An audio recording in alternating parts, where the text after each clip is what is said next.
Hello guys! Ngayon ko lang na-realize kung ano yung pinaka naging dahilan kung bakit ako nagkaroon ng flag for behavior sa aking Facebook profile.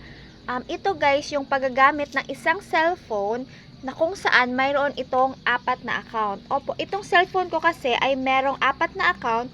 Isa yung aking monetized account, isa yung aking personal account, at yung dalawa ay account ng dalawa kong anak. Bale, yung tatlong extra account na yon, yung personal account ko at account ng dalawa kong anak, ay lahat ko yon ginagamit sa pagnood ng aking videos at yung mga ads. At syempre, pinapanood ko yon at kiniklik ko din yung ads.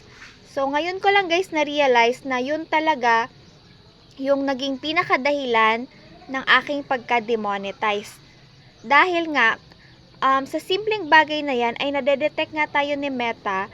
Alam niya yung mga activities na ginagawa natin dito, lalo na at isang IP address lang ang gamit.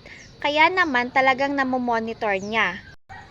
Kaya guys, pakaiiwasan nyo na gamitin ang isang cellphone lang at magpalipat-lipat kayo ng account para panoorin yung inyong mga videos at yung inyong ads.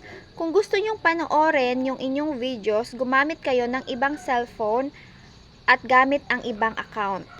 Pero iwasan nyo pa din yung pagkiklik ng ads dahil bawal na bawal ngayon, at yun nga ay isa sa matinding dahilan ng pagka-demonetize ng flag for behavior.